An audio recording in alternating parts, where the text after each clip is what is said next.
Ведь мы боимся того, что максимально приближено к реальности, не показывается полностью, но как будто стоит на грани миров. И иногда мы чувствуем чьё-то присутствие. Если у вас бывало ощущение того, что когда вы одни дома и в комнате, кроме вас кто-то есть. Чувствовали, что кто-то наклоняется над вами, когда вы пытаетесь заснуть? Ощущали на себе внимание чего-то бестелесного, неосязаемого и злобного? Все это необыкновенно реалистично показано в фильме. Действие происходит в сентябре 1988 года, почти за 20 лет до первых двух фильмов. В настоящее время две сестры Кэти и Кристи живут со своей матерью Джули и ее парнем Деннис. Кристи начинает видеть воображаемого друга по имени Тоби, который на самом деле является демоном, который будет преследовать семью на долгие года. Деннис замечает, что после этого в доме начинают происходить странные вещи. После нескольких беспокойных ночей и странных событий Деннис обнаруживает странный символ в чулане у девочек. Позже он находит такой же символ на фотографии женщин в книге про мистицизм.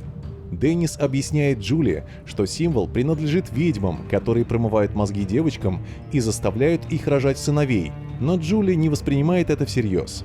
Деннис выходит на улицу и в гараже обнаруживает мать Джули и несколько других женщин, одетых в черное. Он бежит обратно в дом, женщины медленно идут за ним. В доме он замечает Джули на втором этаже. Когда он поднимается, то видит, что она мертва и висит в воздухе. Деннис подходит к Кэти. Она оборачивается, с демоническим лицом издает нечеловеческий вопль, откидывает Денниса в другую часть комнаты и убегает. Деннис, повредив ногу, пытается подползти к Джули. В это время входит ее мать и останавливается над ним. Его тело неожиданно изгибается, и он умирает. Бабушка Лоис берет за руки Кристи и Кэти и уводит их на чердак. На чердаке Лоис знакомит девочек с каким-то мужчиной, который утверждает, что лично знаком с Тоби. Далее он говорит им о неком пророчестве. Кристи должна будет родить ребенка, который будет избранным, а Кэти будет центральной фигурой исполнения пророчества. 2005. Кэти привозит ящик старых видеокассет Кристи и ее мужу Дэниелу. Год спустя дом Кристи и Дэниела взламывают, а записи исчезают. Фильм начинается с того, что Кристи Рэй, сестра Кэти из первого фильма, приезжает из роддома домой. У нее родился сын Хантер. Кристи живет вместе со своим мужем Дэном и его дочерью от первого брака Элли. У них есть домработница Мартина. 2006 год. Однажды вся семья, возвращаясь домой, обнаруживает, что у них в доме все перевернуто, но двери закрыты. В доме начинают происходить странные вещи. Первый это замечает домработница и пытается выгнать злого духа. Однако Дэну это не нравится, и он ее увольняет. Кристи начинает подозревать, что это тот же демон, который терроризировал ее сестрой в детстве. Поискав информацию в интернете, Элли узнает, что можно заключить сделку с демоном на богатство, отдав взамен демону душу первенца мужского пола в своем роду. Долг должен быть уплачен в любом случае и передается по наследству. Впоследствии Элли выясняет, что Хантер является первым первенцем мужского пола за последние десятилетия в семье Кристи. Кристи выходит из подвала словно под гипнозом. Становится понятно, что ей овладел демон, по-видимому, после укуса. Избавиться от демона можно, переселив его в кровного родственника. Этим человеком оказывается сестра Кэти. В доме гаснет свет, и начинается хаос. Все вещи летают по дому. Кристи берет Хантера и убегает в подвал. Дэн бежит за ней и отбирает Хантера, после чего касается крестом Кристи. Дэн проводит ритуал по переселению демона, сжигая детскую фотографию Кэти. Проходит 3 недели. Показаны здоровая Кристи, которая ничего не помнит о своей одержимости, и Хантер. К ним в гости приезжает Кэти. Она говорит, что у нее в доме происходит что-то странное, а Кристи, наоборот, говорит, что в ее доме все спокойно. Кэти приходит в дом Кристи. Дэн смотрит телевизор, а сзади тихо подходит Кэти и с хрустом ломает ему шею. Кристи, находясь наверху с Хантером, слышит шум, испуганно берет ребенка на руки, потом видит входящую Кэти, одержимую демоном. Она пытается защитить ребенка, но Кэти отшвыривает ее одним ударом в угол, где висит камера, и забирает Хантера.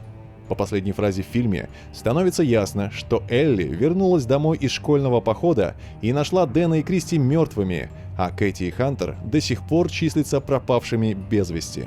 Ноябрь 2011 года. Алекс вместе с родителями и их приемным сыном Уайетом живут в доме через дорогу от Кэти с Робби. В одну из ночей Кэти увозят в больницу, и родители Алекс принимают решение оставить Робби пожить у себя дома. С этого момента в их доме начинает происходить паранормальное. Ребята замечают, что Робби ведет себя очень странно, а еще он рассказал, что общается с другом, которого они не могут видеть.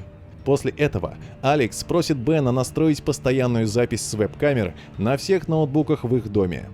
Далее они проводят расследование и из интернета узнают, что символ, который рисовал Робби, круг в треугольнике, символ плодородия, имеющий отношение к обрядам ведьм.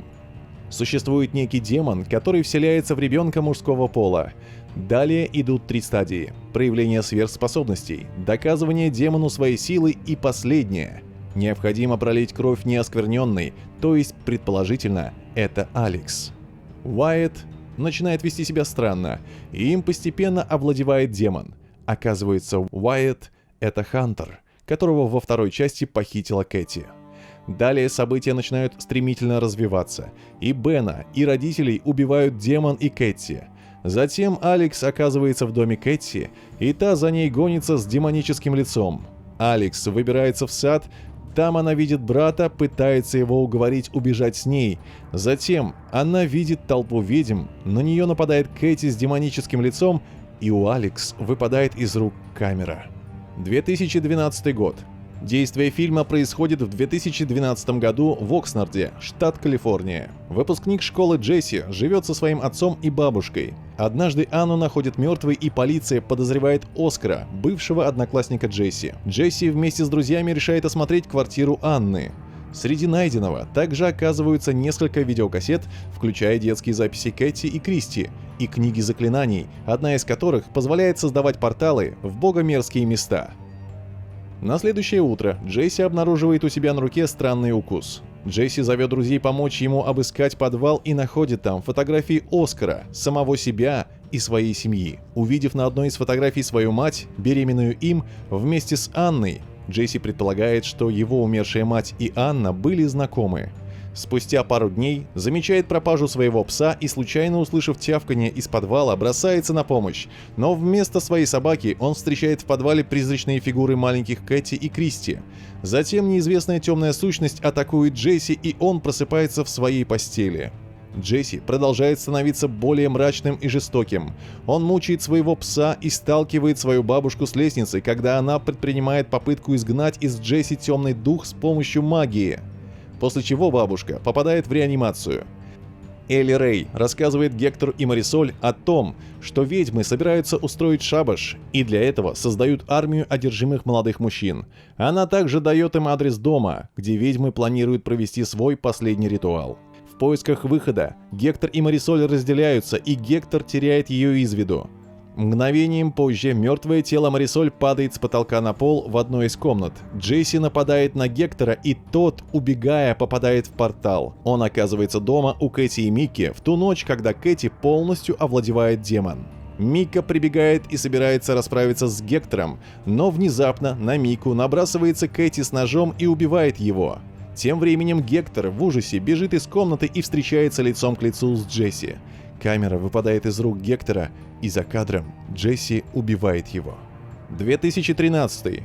25 лет спустя, в 2013 году, Райан, его жена Эмили и их 6-летняя дочь Лейла готовятся праздновать Рождество. Брат Райана Майк приезжает к ним после расставания со своей подругой. Также с ними находится Скайлер, которая замечает, что Лейла разговаривает с воображаемым другом по имени Тобби. При украшении дома в этот день Майк находит коробку старых видеокассет с 1988 по 1992 годы. В них записи Кристи и Кэти вместе с их матерью и Деннисом в 1988 году и другие из 1992 года в доме Лоис, где девочки практикуют сверхъестественные способности под руководством мистического человека. Во время просмотра одного из видео Райан и Майк замечают, что девушкам, казалось бы, известно о том, что они смотрят эту кассету. Взаимодействие Лейлы с Тоби побуждают Райана установить старую камеру около дома. Камера начинает фиксировать духов, неведомые существа. Однажды ночью черное и маслянистое существо поднимается из земли, и оно парит над Лейлой в течение нескольких часов, так же, как в свое время над Кэти. И она в конце концов заговаривает с ним. Вскоре Скайлер идет посмотреть, как там Лейла. Дух атакует ее. На следующий вечер Райан снимает сон Лейлы. Темный и демонический дух появляется на видео и заставляет его уронить камеру. Все случившееся пугает Райана и Эмили, и вскоре они просят Лейлу не разговаривать с Тоби больше. Но Лейла постепенно становится менее разговорчивой, и это настолько сильно беспокоит Райана и Эмили, что они звонят отцу Тодду. Он беседует с Лейлой довольно неудачно, и в результате Лейла нападает на него. Тот убежден, что демон Тоби связан с культом сиделок. Райан изучает вопрос и выясняет, что этот культ убил семью в Неваде, связанную с мальчиком по имени Хантер, который родился в тот же день, как Лейла. Однажды ночью взаимодействие Лейлы с Тоби приводит к тому, что открывается портал в другое пространство, в которое она уходит и исчезает. Райан и Эмили вскоре ее находят и берут с Лейлой в отель. Отец Тодд возвращается и пытается очистить дом. Он решает устроить ловушку для демона, в результате чего демон яростно трясет дом. Тоби душит и утаскивает Тодда, оставив на некоторое время в покое семью, которые успевают закончить ритуал ловушки. Райан захватывает демона в белый свет. Лейла возвращается к нормальному состоянию, и демон исчезает. Решив было, что испытание закончилось, Скайлер начинает рвать кровью на Майка. Кровь загорается, убивая их обоих. Лейла убегает. Райан и Эмили преследуют ее вверх по лестнице. Райан умирает, когда щупальце вырывает его сердце. Лейла забегает далеко в портал в своей комнате, и Эмили следует за ней. Она попадает в дом матери Кристи и Кэти в 1988 год, где она находит молодую Кэти и, наконец, видит человеческую версию Тоби. Эмили умоляет демона пощадить Лейлу. Он ломает ей шею. Лейла называет демона Тоби, и они все уходят. По-видимому, на шабаш. 2021. Девушка Марго. Она хочет выяснить правду о своем прошлом и пытается найти биологическую мать, бросившую ее в самом раннем детстве. Именно поэтому она сдает тест ДНК с целью найти ближайших родственников. А ее парень Крис уверен, что стоит снять настоящий документальный фильм о поисках. После теста ДНК Марго узнает, что у нее есть как минимум один кровный родственник – Сэмюэл. Марго встречается с Сэмом и узнает, что он принадлежит к общине амишей, консервативной религиозной группе. И теперь он решил вернуться в общину.